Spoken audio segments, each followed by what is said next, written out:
Display problem మనకొచ్చింది. ఇది డిస్ప్లేలో సీకేబీ problem వచ్చింది. జంపింగ్ అవుతూ ఉంటుంది స్క్రీన్లో మొత్తం. లైన్స్ రావడం, ఎగరడం బొమ్మ ఇటువంటి సమస్య ఉంటుంది దీంట్లో.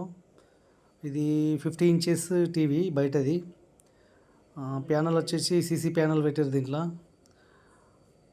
ఇది రిపేర్ అయిన తర్వాత మళ్ళీ ఒక వీడియో పెడతాం మేము.